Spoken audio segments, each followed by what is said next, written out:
Hello everyone, welcome back to the session. మనం ఇవాల్టి వీడియోలో జావా స్క్రిప్ట్లో డామ్ అంటే ఏంటి, అలాగే జావా స్క్రిప్ట్లో కొన్ని మెథడ్స్ గురించి మనం ఈ వీడియోలో తెలుసుకుందాం. సో ముందుగా మనం ప్రీవియస్ సెషన్లో లెట్ అనే కీవర్డ్ని యూజ్ చేసుకొని వేరియబుల్స్ని డిక్లేర్ చేసాము, అవునా? అలాగే మన ఫస్ట్ ప్రోగ్రామ్ని మనం ప్రింట్ చేసాము. సో మళ్ళీ సేమ్ దాన్ని ఒకసారి రిపీట్ చేస్తాను, ఒకసారి చూడండి. So this is the JavaScript playground. So first మనం లెట్ అనే కీవర్డ్ యూస్ చేసుకుంటున్నాము. సో ఏ అనే వేరియబుల్ తీసుకొని దానికి వెల్కమ్ అని చెప్పి ఒక స్ట్రింగ్ అయితే అసైన్ చేశాను. ఓకే, దీన్ని మనం ప్రింట్ చేద్దాం. సో ప్రింట్ చేయడం కోసం console.log_off అనేది యూస్ చేస్తాం, అవునా? So console.log_off A. Next we will run the code. So దీనికోసం కన్సోల్ ఓపెన్ చేయాలి. మనకి ఇక్కడ కన్సోల్ ఉంటుంది. సో మనకి ఇక్కడ వెల్కమ్ అనే అవుట్పుట్ అయితే వచ్చింది, ఓకేనా?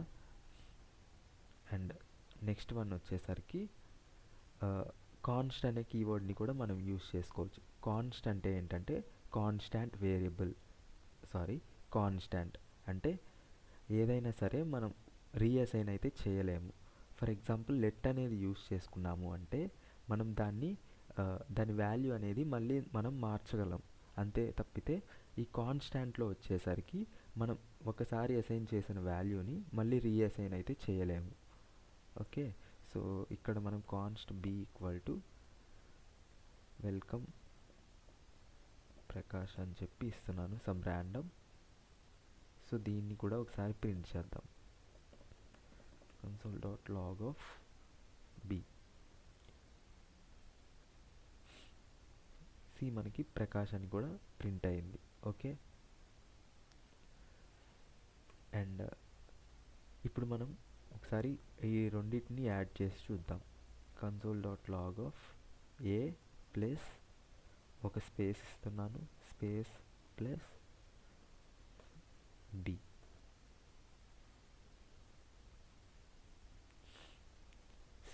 మనకి ఇక్కడ అవుట్పుట్ అయితే వెల్కమ్ ప్రకాష్ అని వచ్చింది. Okay, this is nothing but concatenation of the two strings. So ఇక్కడ ఎడిషన్ని కంకాటినేషన్ అని అంటాం. ఓకే, సో మనం ఈ విధంగా లెట్ కాన్స్ట్ అనేవి యూజ్ చేసుకోవచ్చు. సో లెట్ అనేదేమో మనం రీఅసైన్ చేయొచ్చు వాల్యూస్ని మళ్ళీ, అదే కాన్స్టాంట్ అంటేనేమో ఒకసారి అసైన్ చేసిన వాల్యూని మళ్ళీ మనం మార్చలేము, ఓకేనా? So this is the let and const variables. So going to the DOM in the JavaScript. అసలు డామ్ అంటే ఏంటి అంటే, ఫస్ట్ అసలుకి డామ్ ఫుల్ ఫామ్ ఏంటి అంటే డాక్యుమెంట్ ఆబ్జెక్ట్ మోడల్. సో మనకి డాక్యుమెంట్ ఆబ్జెక్ట్ మోడల్ అంటే ఏంటి అంటే ఇదొక structured representation.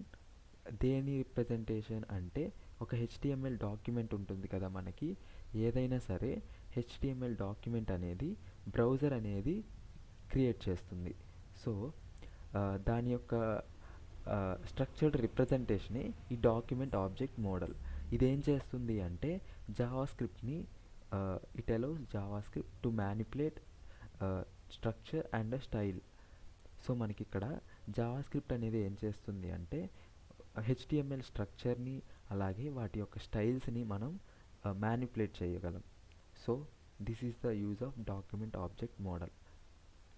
Okay, see here మనకి ఇది ఒక ట్రీ లైక్ మోడల్ లాగా ఉంది మనకి, అవునా? సో మనకి స్టార్టింగ్ పాయింట్ వచ్చేసరికి డాక్యుమెంట్ అనేది ఉంటుంది. సో డాక్యుమెంట్ లోపల మనకి రూట్ ఎలిమెంట్ అనేది ఉంటుంది. రూట్ ఎలిమెంట్ ఏంటి అంటే HTML ట్యాగ్స్ మనం యూస్ చేసాం కదా బేసిక్ సింటాక్స్లో. సో అదేంటంటే రూట్ ఎలిమెంట్. అలాగే హెడ్ అనే ఇంకో ఎలిమెంట్ అనేది ఉంటుంది. సో మిగతావన్నీ సరే ఎలిమెంట్స్, ఇంకా బాడీ కానీ యాంకర్ ట్యాగ్ కానీ హెచ్ ట్యాగ్ కానీ పారాగ్రాఫ్ ట్యాగ్ కానీ ఇవన్నీ ఎలిమెంట్స్. సో ఇవన్నీ నోడ్స్. సో ఒక్కొక్క బాక్స్ని కూడా మనం ఇక్కడ నోడ్ అని పిలుస్తాం ఇక్కడ, ఓకేనా? సో ఇదొక ట్రీ లైక్ స్ట్రక్చర్. సో మనకి స్టార్టింగ్ పాయింట్ వచ్చేసరికి ఎంట్రీ పాయింట్ డాక్యుమెంట్. సో ఏదైనా సరే మనం మాడిఫై కానీ వాటిని ఏదన్నా టెక్స్ట్ యాడ్ చేయటం కానీ ఇవన్నీ సరే మనం ఈ డాక్యుమెంట్ అనేది యూస్ చేస్తాం. సో ఇది ఒక స్టార్టింగ్ పాయింట్. అండ్ ఇది దేనికి యూస్ చేస్తాం ఈ జావా స్క్రిప్ట్ అనేది? సో ఈ డామ్ని యూస్ చేసుకొని మన డెవలపర్స్ అనే వాళ్ళు ఏం చేస్తారు అంటే వెబ్ పేజెస్లో వాటి యొక్క ఇంటరాక్షన్స్ కానీ ఇవన్నిటిని మనం డైనమిక్గా చేంజ్ చేస్తూ ఉండొచ్చు. ఓకేనా?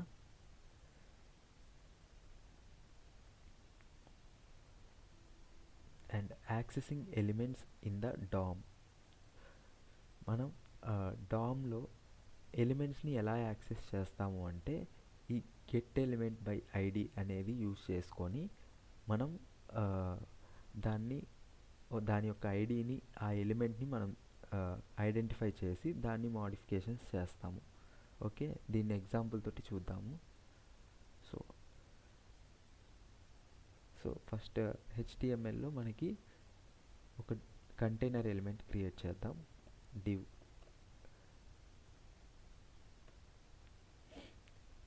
సమ్ ర్యాండమ్ హెడ్డింగ్ ట్యాగ్ ఒకటి తీసుకుంటున్నాను, హలో. అండ్ మనం ఒక బటన్ ట్యాగ్ని యాడ్ చేద్దాం. Okay, click. Okay,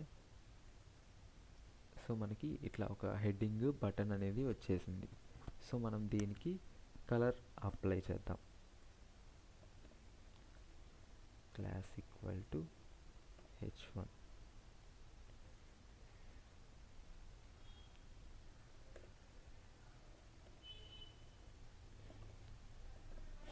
so colour నేను ర్యాండమ్ కలర్ పింక్ ఒకటి ఇస్తున్నాను.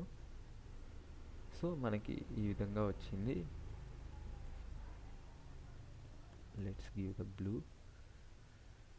ఓకే, మనకి ఈ విధంగా అవుట్పుట్ అయితే వచ్చింది. ఇప్పుడు ఈ బటన్ క్లిక్ చేసినప్పుడు ఏమవ్వాలి అంటే ఈ టెక్స్ట్ కంటెంట్ అనేది మనకి ఎల్లో కలర్లో కానీ ఏదో ఒక కలర్లోకి అయితే చేంజ్ అవ్వాలి. సో మనకి ఈవెంట్స్ అనేవి ఉంటాయి. ఈవెంట్ అంటే ఏం చెప్పాను మీకు లాస్ట్ సెక్షన్లో. ఈవెంట్స్ అంటే ఏదైనా సరే యాక్షన్స్. సో అవి ఎలాంటి యాక్షన్స్ అవి ఉండొచ్చు అంటే ఆన్ క్లిక్ అనేది ఒక event. So mouse events, keyboard events, change events, ఇలా డిఫరెంట్ టైప్స్ ఆఫ్ ఈవెంట్స్ అయితే ఉంటాయి. సో మనం ఈ వీడియోలో ఆన్ క్లిక్ అనేది ఒక ఈవెంట్ని యూస్ చేసుకుందాం. సో దీనికోసం మనం బటన్కి ఆన్ క్లిక్ అనే చెప్పి ఒక యాట్రిబ్యూట్ ఇవ్వాలి. సో దీనికి ఒక ఫంక్షన్ నేమ్ అనేది ఇవ్వాలి మనం. సో చేంజ్ కలర్ అని చెప్పి ఒక ఫంక్షన్ అయితే రాస్తున్నాను. సో ఇప్పుడు ఈ హెడ్డింగ్ ట్యాగ్ని మనం ఎలా జావాస్క్రిప్ట్లో తీసుకుంటాము అంటే దీనికంటూ ఒక ఐడి అయితే ఇస్తాము. So ID equal to heading అనే ఒక ఐడి నేమ్. ఓకే, సో మనం ఈ ఐడిని జావాస్క్రిప్ట్లో ఎలా తీసుకొచ్చుకుంటాము అంటే document dot get element by ID అని చెప్పి ఒక మెథడ్ ఉంటుంది. సో మీకు ఏం చెప్పాను, డామ్ స్ట్రక్చర్లో ఏదైనా సరే స్టార్టింగ్ పాయింట్ డాక్యుమెంట్ అని ఉంటుంది అని అనుకున్నాం. సో ఫస్ట్ మనం డాక్యుమెంట్ అని ఇస్తాము. సో మనం దేన్ని చేంజ్ చేయాలనుకుంటున్నాము, హెలో అనే దాన్ని చేంజ్ చేయాలనుకుంటున్నాం. సో ప్రతిదానికి మనం ఏదైతే మాడిఫికేషన్ చేయాలనుకుంటున్నామో దానికంటూ ఒక ఐడి ఇవ్వాలి. సో ఐడి నేమ్ ఏంటి, heading. So I'm giving heading. Okay, so మనం హెడ్డింగ్ అనేది తెచ్చుకున్నాము. దీన్ని ఒక వేరియబుల్కి అసైన్ చేద్దాం. For example let heading element అని చెప్పి తీసుకున్నాను. సో మనకి ఒకసారి దీన్ని కన్సోల్లో ప్రింట్ చేసి చూద్దాం. console.log of heading element.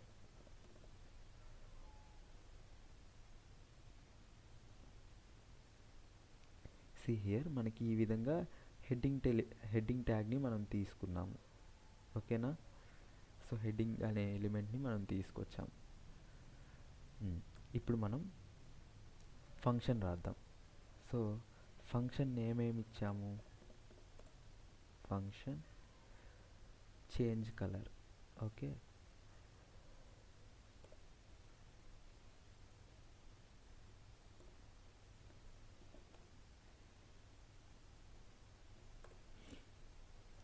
So మనం ఏం చేంజ్ చేయాలనుకుంటున్నాం, టెక్స్ట్ కంటెంట్ని టెక్స్ట్ యొక్క కలర్ని చేంజ్ చేయాలనుకుంటున్నాం. సో హెడ్డింగ్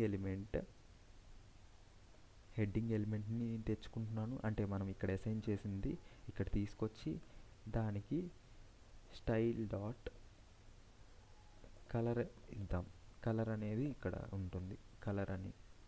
సో దీనికి మనం రెడ్ అని ఇద్దాం.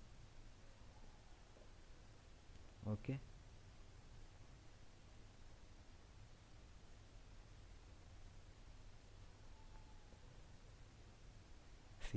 మనకి ఫైనల్గా ఈ విధంగా అవుట్పుట్ అయితే వచ్చింది. ఓకే, మళ్ళీ ఒకసారి రన్ చేద్దాం. సో మనకి ఇనీషియల్గా హెలో అనేది బ్లూ కలర్లో ఉంది, అండ్ ఎప్పుడైతే ఈ ఈవెంట్ ఏమనుకున్నాం, ఆన్ క్లిక్ అనే ఈవెంట్. సో ఎప్పుడైతే యూజర్ క్లిక్ చేస్తున్నారో అప్పుడు ఈ ఆన్ క్లిక్ అనే ఈవెంట్ ట్రిగ్గర్ అవుతుంది, అండ్ నెక్స్ట్ మనకి ఏం ఫంక్షన్ జరుగుతుంది, దాని యొక్క ఫంక్షన్ ఏంటంటే దాని కలర్ చేంజ్ అవ్వటం. So heading dot style dot colour అనేది ఒక సింటాక్స్, అంటే ఇక్కడ ఏదో ఒక వేరియబుల్ నేమ్ మనం ఏదైతే అసైన్ చేసామో దాన్ని తీసుకోవాలి, అండ్ దానికి స్టైల్ అనే వర్డ్ ఇచ్చేసి దానికి మనం ఏం మార్చాలనుకుంటున్నాము, స్టైల్ డాట్ కలర్ అని. అదే దాని ఫాంట్ సైజ్ కానీ లేదా కలర్స్, బ్యాక్గ్రౌండ్ కలర్స్, ఇమేజ్కి అయితే ఎస్ఆర్సి అని చెప్పి ఇలా డిఫరెంట్ టైప్స్ ఆఫ్ ఇవి మనం వాడుకోవచ్చు. అలాగే ఇప్పుడు మనం ఈ ఏదైతే ఆన్ క్లిక్ జరిగినప్పుడు మనం టెక్స్ట్ కంటెంట్ కూడా మారాలనుకుంటున్నాం. సో ఇక్కడ ఇది క్లిక్ చేసినప్పుడు హెలో వరల్డ్ అని రావాలి అంటే అప్పుడు మనం ఏం చేస్తాం, heading element dot text content. So మనకి ఈ హెడ్డింగ్ ఎలిమెంట్లో మనకి ఇనీషియల్గా ఏముంది, హెలో అని చెప్పేసి ఉంది. సో హెలో అనేది ఎలా వస్తుంది అంటే ఈ టెక్స్ట్ కంటెంట్ని యూస్ చేసుకొనే వస్తుంది. సో టెక్స్ట్ కంటెంట్ అనేది గుర్తుపెట్టుకోండి. ఓకే,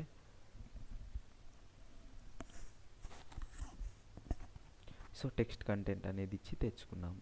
నెక్స్ట్ మనం ఏం మార్చాలనుకుంటున్నాం, హెలో వరల్డ్ అని ఇవ్వాలనుకుంటున్నాం. So hello world. సో ఒకసారి మళ్ళీ రన్ చేసి చూద్దాం. సీ హియర్, మనం ఎప్పుడైతే ఆన్ క్లిక్ అనేది జరుగుతుందో అప్పుడు మనకి ఏంటి, ఈ ఫంక్షన్ అనేది ట్రిగ్గర్ అవుతుంది. సో ఈ ఫంక్షన్, సో ఈ బ్లాక్ ఆఫ్ కోడ్ అనేది ఎగ్జిక్యూట్ అవుతుంది. ఓకే, సో మనం దాంట్లో ఏమేమి మారుస్తున్నాము, దాని యొక్క కలర్ అలాగే దాని టెక్స్ట్ కంటెంట్ని చేంజ్ చేయాలనుకుంటున్నాం. So see here, this is the output.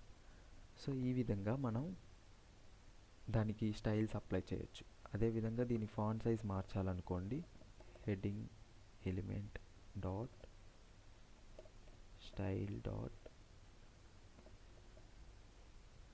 Font size ఒకవేళ దానికి ఫర్ ఎగ్జాంపుల్ 40 px ఇద్దాం.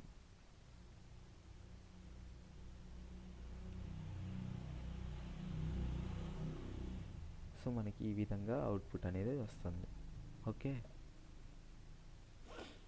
అండ్ నెక్స్ట్ దాని ఫాంట్ ఫ్యామిలీని చేంజ్ చేద్దాం. ఫాంట్ ఫ్యామిలీ అంటే ఇక్కడ మనకి డిఫరెంట్ టైప్స్ ఆఫ్ ఫాంట్స్ ఉంటాయి కదా, సో వాటిని మాడిఫై చేద్దాం. Style dot font size font family that equal to మనకి క్యావిట్ అని చెప్పి ఏదో ఒక మీ ఇష్టం ర్యాండమ్గా ఏదో ఒకటి ఇవ్వండి, క్యావియేట్ అని చెప్పేసి. మనకి ఈ ఫాంట్ అయితే అప్లై అవ్వటం జరిగింది, హలో వరల్డ్ అని చెప్పి. So this is the use of this methods and functionalities. Okay, so ఈ విధంగా మనకి గెట్ ఎలిమెంట్ బై ఐడి అనేది యూజ్ అవుతుంది. అండ్ అలాగే మనకి get elements by class name అని ఉంటుంది, అలాగే get elements by tag name అని ఉంటుంది. ఈ ఈ రెండు మనం ఫర్దర్గా వెళ్తున్న కొద్దీ చూద్దాము. Okay, and next modifying element content. మీకు ఇందాక చెప్పినట్టు టెక్స్ట్ కంటెంట్. ఓకే, సో ఈ టెక్స్ట్ కంటెంట్ అనే ప్రాపర్టీని యూస్ చేసుకొని మనం ఏదైనా టెక్స్ట్ని మార్చాలి అంటే మార్చవచ్చు. అలాగే మనం టెక్స్ట్ కంటెంట్ని తెచ్చుకోవాలన్నా ఆ ఐడి నుంచి తెచ్చుకోవచ్చు. ఓకేనా? సో సేమ్ ఇన్నర్ టెక్స్ట్ అనేది కూడా ఉంటుంది, same similar to text content. Okay, but ఇదేంటంటే హిడెన్ ఎలిమెంట్స్ అలాగే స్టైల్ ఇన్ఫర్మేషన్ని హైడ్ చేస్తుంది. అండ్ మీకు చూపించినట్టు ఇదిగోండి ఈ విధంగా. సో టెక్స్ట్ కంటెంట్ మనం తీసుకొస్తున్నాము, దాన్ని మారుస్తున్నాము. So this is the use of text content method. Okay, and next modifying element attributes. So మనకి ఈ get attribute, set attribute, remove attribute అనేవి కొన్ని ఎలిమెంట్ యాట్రిబ్యూట్స్. ఇవన్నీ కూడా మీకు ఫర్దర్గా వెళ్తున్న కొద్దీ నేను కోడ్ రాసి ఎగ్జిక్యూట్ చేసి చూపిస్తాను. ఓకే, సో ఇవి కూడా చాలా సింపుల్గానే ఉంటాయి, don't worry. And next create element. Okay, so creating and appending the elements. మనం ఇప్పుడు ఏం చేసాము, మనం ఈ ఏదైతే HTMLలో ఈ కోడ్ రాసామో ఇది కూడా మనం ఏంటంటే జావాస్క్రిప్ట్లోనే రాయాలి. దాన్నే డైనమిక్గా రాయటం అని చెప్పి అంటాం. ఓకేనా? ఇప్పుడు మనం ఏం చేద్దామంటే ఫస్ట్ ఈ ఫంక్షనాలిటీస్ మొత్తం రిమూవ్ చేసేద్దాం.